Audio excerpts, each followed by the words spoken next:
54 ba yung ano mo? Yung ginawa mo yan? Tayo.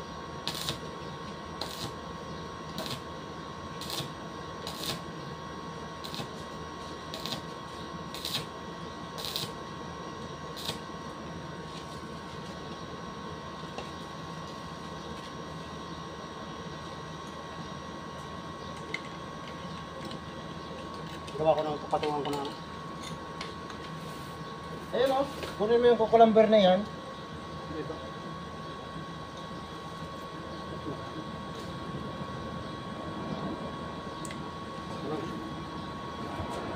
Suot mo sa ilalim ng green sheet.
Ano yan, dyan mo?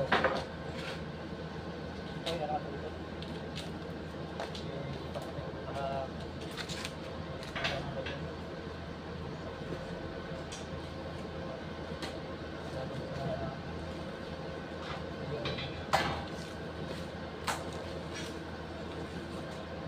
Dito na ka.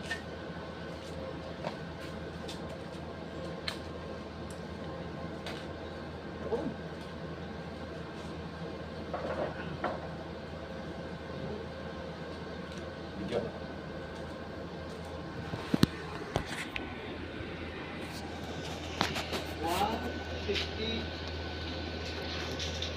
Yan nga pala guys yung magandang gamitin na pang eskwela, yung corner niya. Gumagawa tayo ng table na 60 by 120.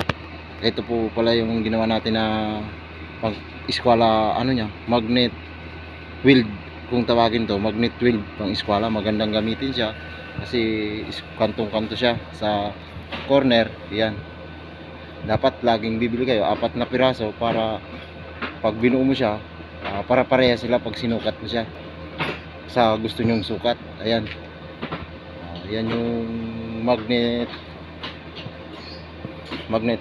wheel. Ayan. Tapos ito naman yung ginawa natin na bubong ng swing. Yan, dati kahoy yan, na 2x2. Ngayon ginawa na lang natin na tubular kasi yun ang gusto ng may-ari. Dati kahoy yan. Ayan, sinusupatan na ng ating tropa na yung para sa bubong niya na play sheet. Sinusupatan niya na. Ayan, sinusupatan niya siya at pinapatabasan na natin ng bubong para sa bubong ng swing, mini swing. Ayan. 47. Maglagay ka na lang ng ano, mag-allowance ka. Ilan? Uno. Ha? Ilan? Uno. 198. 198 ilan? 198, sige, pwede.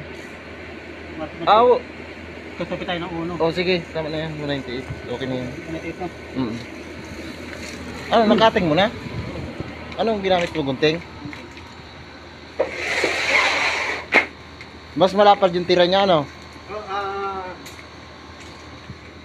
Ayan guys, Cutting na po. Nakating na yung plain sheet. Kinating na niya na para sa bubong. Kasi pipinturahan siya. Ayan. Sige, yan. Ayan. Okay. Dito. Yan eh.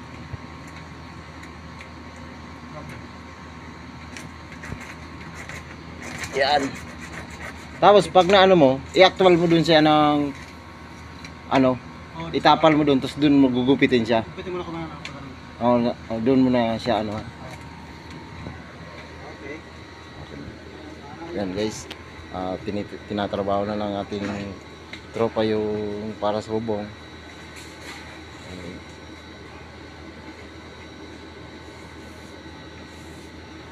Yan.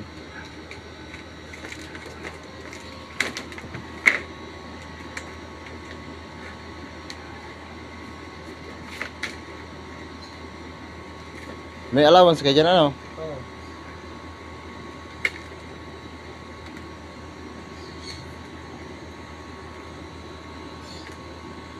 Ano na yun siya? Alas na yan. Puro pulgada. Mawawala din naman yung 1 pulgada mo na yun kasi mag-ano ka dyan, babagayan mo din yung ano na yun. Pero mas maganda yung allowance kaysa magkulang tayo. Kasi sobra naman yan. Sobra pa din naman yung ano, yung 198. Sobra. Oo,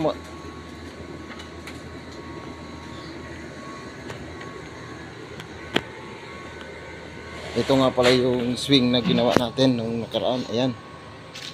Ayan ang swing. Ayan yung swing. Nirepair lang naman natin yan, pero binagawa natin ang ano, yung stand niya, yung paa. Ayan, ginawa natin ang paa, angle bar. Tapos ito naman tubular to na 2x4. Binuhusan natin sa loob. Binuhusan natin yan sa loob para kung sakaling mabulok man yung tubular, yung semento, mayroong semento siyang titibay. Yan, ganun din sa kabila. Tapos ito, nakabolt siya, lagpas yan, takos yan sa kabila. Yan, mga bolt na yan para lampas siya sa kabila. Ayan. Ayan. Itong bolt na to, tagos yan dito. Talagang matibay yan. Ayan siya. Yung bubong naman na yung ginagawa natin, para yun dito sa bubong na to. Ayan, ganyan. Ilalagay natin yan dyan sa bubong. Ayan, para hindi siya maulanan.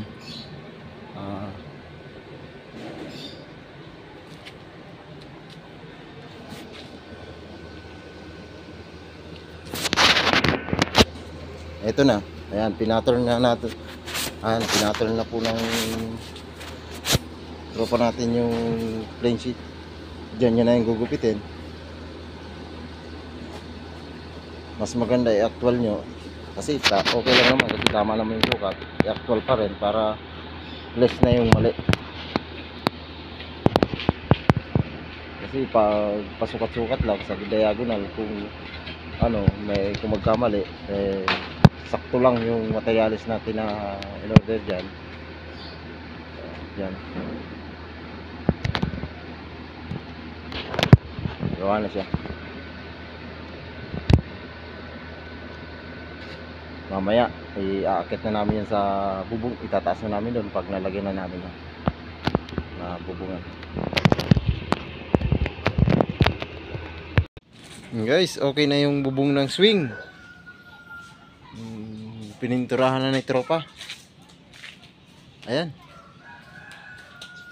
Ayan oh. Ayan. Ayan siya. Ayan, buo na siya. Bukas i-actual namin yan ng pagkabit kasi lalagyan namin yan ng insulation sa ilalim. Bali naka-pattern lang siya ngayon. Kasi pipinturahan pa. Mayroong ano, steel brass sa ilalim yan. Yan. Yun. Yung bubong niya na lang, kulang nasa doon. Ayan. bukas aakyat na namin to dyan sa taas. Yan oh. Okay, ganda.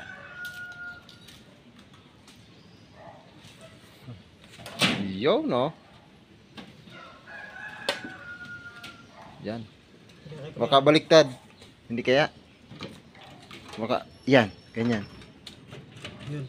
Yan. Okay. Nakabit na bukas yan. I-rebit na lang yan bukas. Ganda na, ano? Tapos na. Hindi mahalata na ano, di ba? Hindi pinaka-ready. Hindi na yan, may installation yan eh. Hindi natin makikita, di ba? Oo. Padaanan mo lang ng pintura para hindi lang kalawangin, primer yan. Primer to eh. Yan, pinipinturahan na yung ilalim para bukas tuyo na rin. Yan. Yan ang pintur natin, taga Leyte. Ulit ko. Ayos. Yan. Sana magsama pa tayo ulit. Tumagal pa yung ating ano. Kasama pa sa ibang mga project na Project. saan Kukunin ko man. pala number mo ha pag ano. Ha? Kukunin ko number mo. Hmm. Hindi pala eh. Pag kinuha ko number mo, wala ka na number pala. Oo nga. Yan. Mahirap naman pag kinuha yung number ko. Mag-re-register uli ako niyan, ha. Wala ka na number.